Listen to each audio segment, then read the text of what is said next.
Hello, my name is Jim James and I am your host on the Speak PR podcast. On this podcast, I'd like to help you to unlock the value in your business with free and effective communications advice. I do this by sharing my own personal experience of over 25 years as an entrepreneur and at the same time a PR agency owner. So I've served over 500 clients, large and small. So the tools and the thoughts that I like to share on this podcast, I know will work for you. So today I'm going to talk about what you can do when your press release doesn't really get any traction and how you can piggyback off a bigger story in order to get covered. Now, a couple of weeks ago, I sent out a press release of my own to announce the 25th anniversary of EASTWEST PR. This is an agency that I founded in Singapore when I left England at the age of 28. And of course, I thought that this was a good story that I've come back, and I entitled my headline, "After 25 years of running an agency, Jim James returns to England to not open an office." That's a little bit quirky because the idea is that I'm talking about how I'm building a virtual company now with offices around the world, but those actually staffed by people who are on demand. They're people who want to use the platform but want to be self-employed. Now, actually, we didn't really get much pickup for that story. And of course, the truth is that it's important to me, but it's not really a big industry story. So as much as I would like to have used that and leveraged that to get famous, the reality is that for the editors of the publications in public relations and marketing, that my 25-year odyssey of starting offices in Singapore and China and India and now in the UK, it may be an interesting lifestyle story, but it's not really an interesting business story. So we put our heads down, and this week we launched the INEOS Grenadier. The INEOS is a new utility. 4x4 has been launched by James Radcliffe, the founder of INEOS. And the INEOS story, of course, has been fantastic. It's been put together in some speed by a network of agencies, not one global agency, but a network of independent agencies like EASTWEST Public Relations. And in one day, the team at INEOS created a number of virtual press briefings.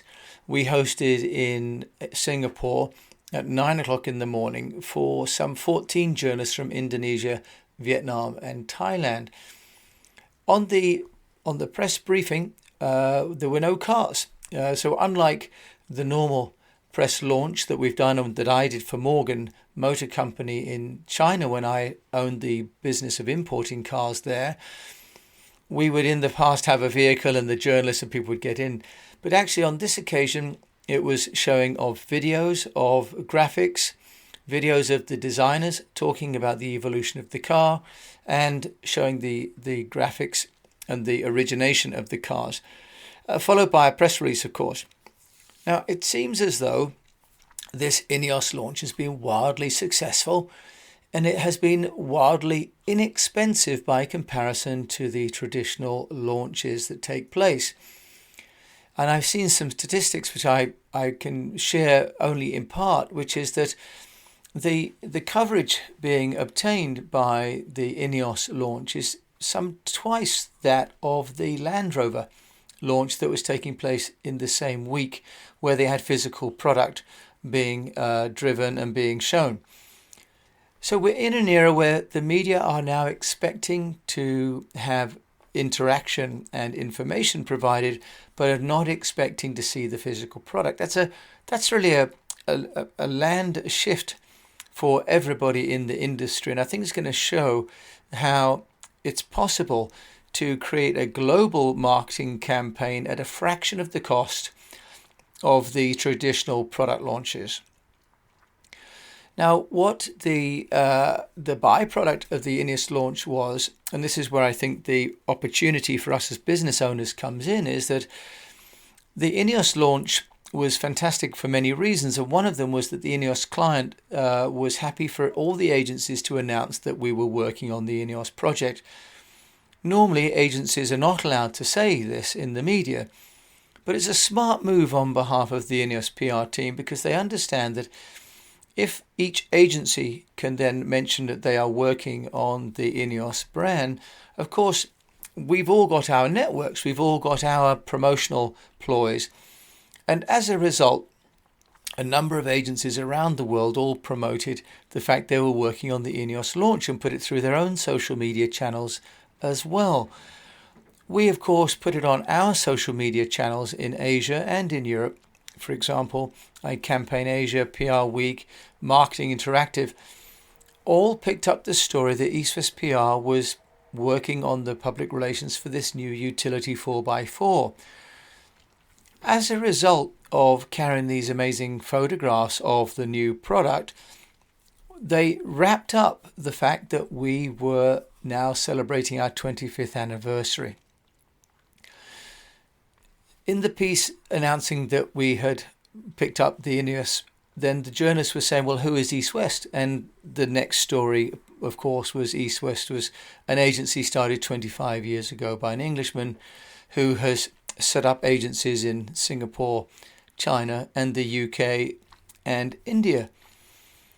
From that, then, one of our team in Singapore, Pradnyesh, was pretty opportunistic and wonderful and reached out to the people at Everything PR and said, well, now you see that EASTWEST is a credible agency because we're managing something on a global scale and with the local partners for that.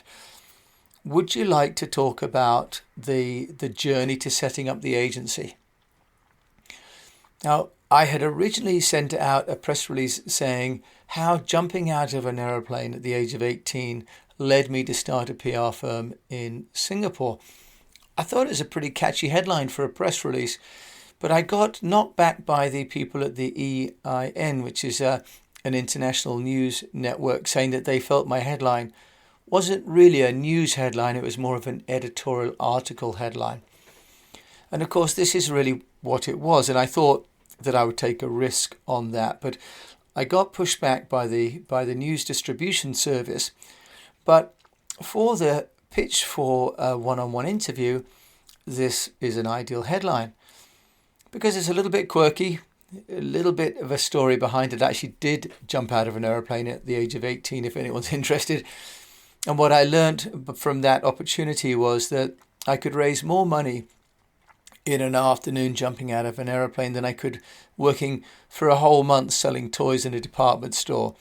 I was also able to get coverage in my local newspaper called the Kentish Gazette in Canterbury, and as a result of that was able to get sponsorship in the form of discounted equipment from a local shop, and that shop then enabled me to get more coverage because I was able to explain that this local shop had taken an interest in a young man going to Australia to put waterworks into tribal lands in northern Australia.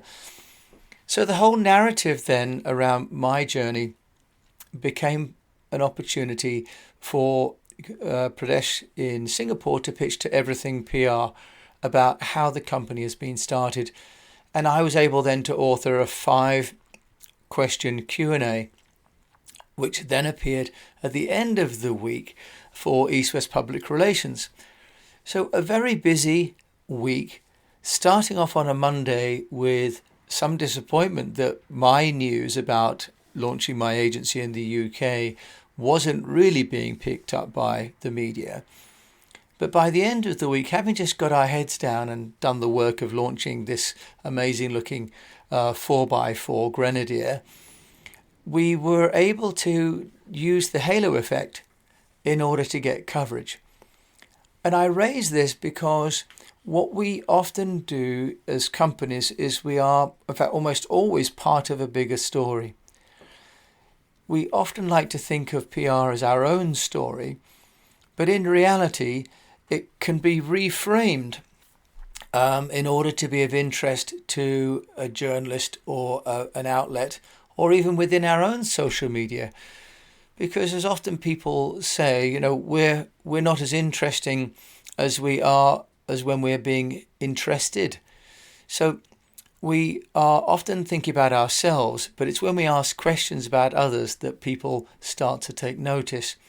And if we think about that from a PR point of view, when I stopped thinking about why I'm interesting and got on with why INEOS is interesting, my own role in the INEOS story became of interest to somebody else.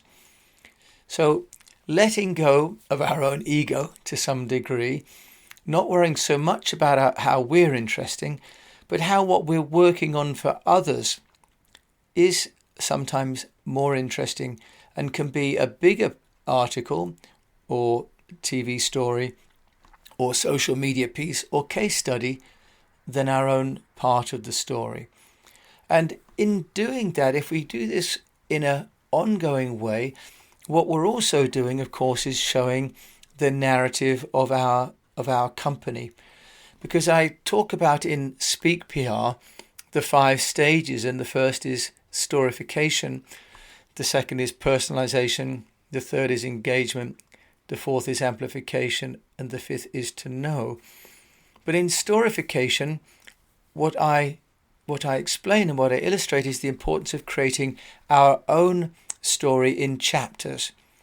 Our business and ourselves as business owners are part of a story that has chapters, because chapters mean the information can be broken down and made into manageable amounts of information for people to take on board.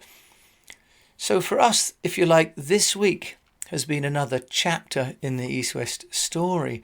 An earlier chapter, setting up the business, wasn't so interesting to the media, but this chapter, working with a group of people who are all freelancers to deliver on a global contract for an innovative new 4x4, that was a new chapter that was of interest to many media.